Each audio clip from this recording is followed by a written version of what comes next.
Hola a todos, en este video quiero comentarles una masterclass, un video que encontré en la página web de Cross Country Magazine, una revista muy importante de parapente, que habla sobre un estudio que se realizó sobre la seguridad en parapente. Este estudio fue realizado por Matt Wilks y tomó o estudió varios aspectos muy importantes del parapente a través de muchos reportes de incidentes y de una encuesta que se hizo a través de la misma revista. ¿Cuál es el porcentaje de siniestralidad o de accidentes en el parapente? Para poder intuir o inferir qué tan peligroso es este deporte. También estudió la cantidad de lesiones o accidentes que se producen al tirar mal un paracaídas de reserva, las implicancias de la fuerza de gravedad en el piloto y las implicancias del frío, la hipotermia en las reacciones del piloto.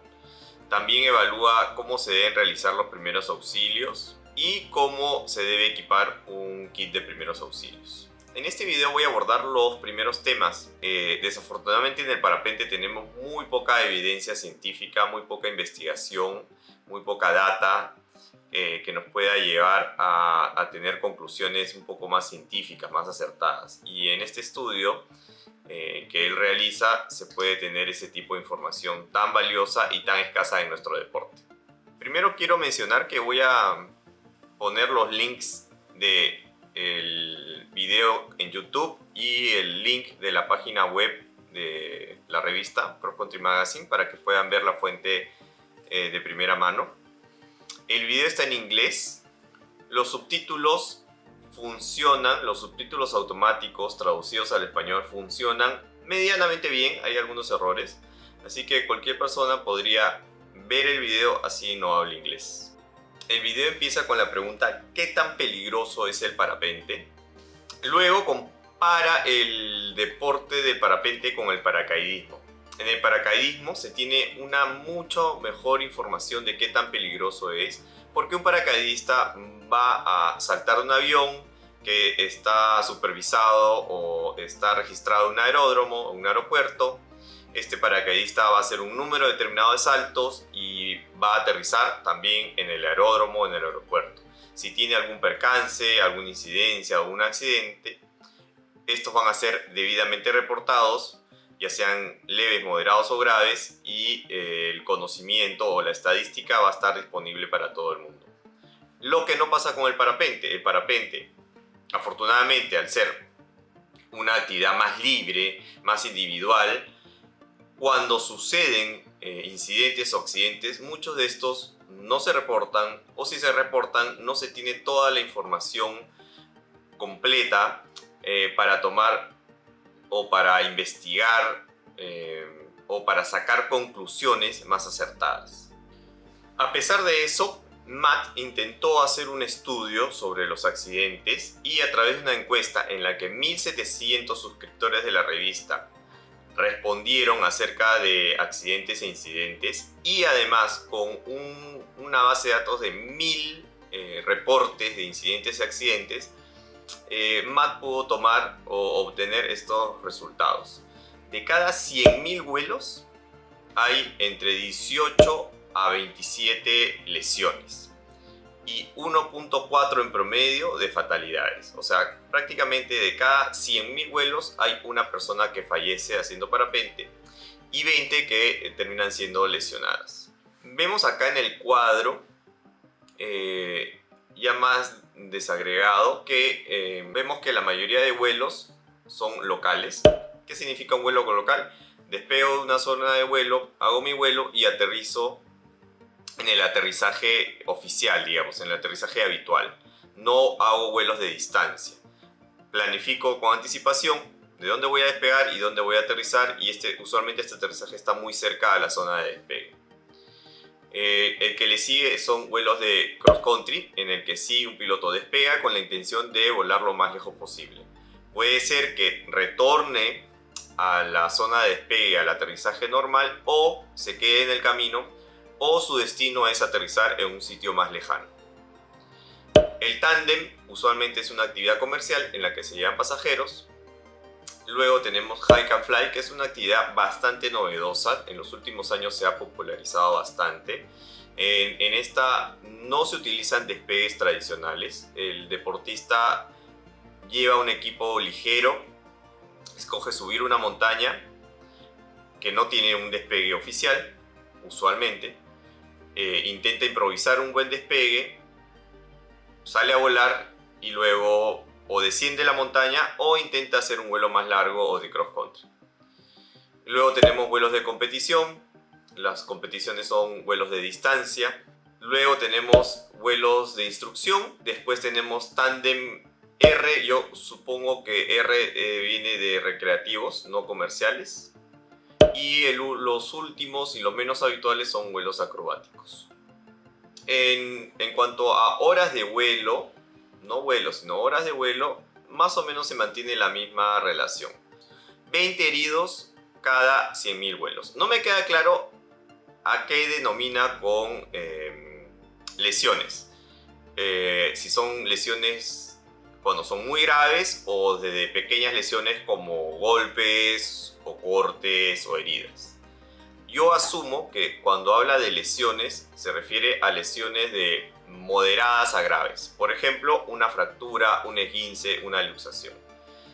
No creo que asuma como lesiones un golpe, un raspón, un corte, una laceración. Si comparo estos números con los números que yo tengo de mi escuela, puedo decir que son bastante acertados. Por ejemplo, en la escuela que yo dirijo, al año se realizan 5.000 vuelos instructivos, de los cuales hay una lesión por año. O sea, de 5.000 vuelos que se realizan al año, un alumno tiene por lo menos una fractura, un esguince o una luxación, que yo los considero como accidentes. Varios otros tienen golpes, raspaduras, cosas que no los considero lesiones porque son prácticas inherentes de cualquier actividad deportiva.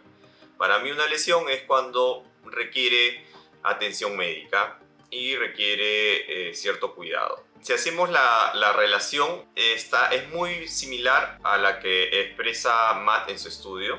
1 de cada 5.000 es equivalente a 20 por cada 100.000. Entonces empíricamente es bastante acertado este número. Afortunadamente yo no he tenido ninguna fatalidad en mi escuela. Este número sí podría ser a veces un poco polémico. Si yo tengo 5.000 vuelos al año, para llegar a 100.000 tendría que haber trabajado 20 años. O sea, según estas estadísticas, lamentablemente un alumno fallecería cada 20 años en la escuela.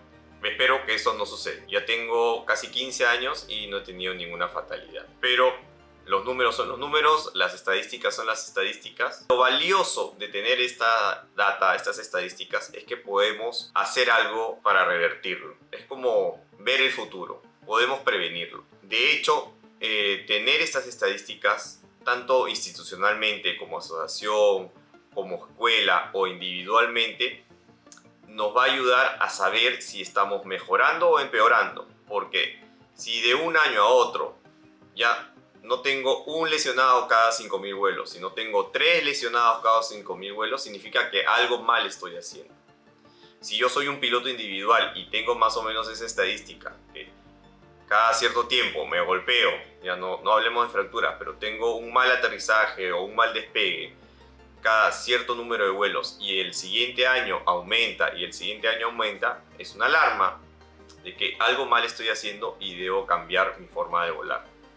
Y a nivel institucional también. Luego Matt habla de ya a nivel individual, porque esta data sirve muy bien a nivel institucional, a nivel de escuelas, pero a nivel individual no funciona tan bien. A nivel individual habla más de riesgos que un individuo puede controlar o no controlar. Luego habla de la pirámide de la conciencia y las competencias, en el que todos empezamos a volar parapente siendo inconscientemente incompetentes. Luego vamos a ser conscientes de nuestras incompetencias. Luego, un nivel más elevado, vamos a ser conscientes de nuestras competencias, y lo ideal es cuando vamos a ser competentes inconscientemente. Este es un tema un poco más complejo que lo toma medio superficialmente, que tal vez sea mérito de un video aparte. A continuación habla de ciertos sesgos que tenemos como deportistas, como parapentistas, que nos pueden llevar a tomar malas decisiones. Entre ellos está el sesgo de la familiaridad. Creemos que conocemos tanto una zona de vuelo, tanto el clima, que podría darnos un falso sentimiento de seguridad. Tenemos también la parte social, que nos empuja a veces a hacer cosas muy arriesgadas. Tenemos el sesgo de la escasez. Pone un ejemplo de que pueden pasar varios días sin volar, y después de esos varios días llega un día en que apenas es volable o con condiciones medio peligrosas, y vamos a querer volar porque ya hemos pasado tantos días sin poder hacerlo, que esa escasez nos induce, nos motiva a hacer un vuelo que en otras condiciones no haríamos. Quiero resaltar el estudio que hace sobre los paracaídas de reserva. De cada 1000 incidentes que se reportaron por tirar reserva, la mitad fueron con graves lesiones o muerte, y la gran mayoría de estos es porque el paracaídas no abrió. Y la causa de que no hayan abierto es que los pilotos demoran demasiado en arrojar su paracaídas de reserva. Es decir, esperan hasta el último minuto. Lo que dice Matt es que hay un sesgo humano, un sesgo personal, en evitar a toda costa perder algo. Es decir, somos muy reacios en aceptar que ya estamos en una situación peligrosa, en la que probablemente vamos a terminar colgados de un árbol si tiramos un reserva, que probablemente nos vamos a golpear un poco, o que vamos a tener que hacer algún reporte de incidentes. Una reacción humana es negarse a eso e intentar seguir solucionando el problema, abrir el parapente y seguir volando. Entonces, lo que recomienda Matt es, cuando tengamos un problema serio, es evitar ese sesgo y arrojar el paracaídas de emergencia inmediatamente.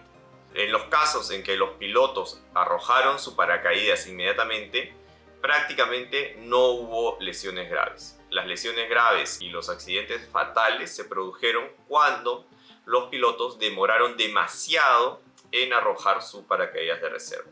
Hasta acá este video. Les recuerdo que pueden ver el video original de Matt en los links que voy a dejar en la descripción. No olviden suscribirse a mi canal si quieren recibir más contenido como este, ponerle like, y nos vemos en el siguiente video.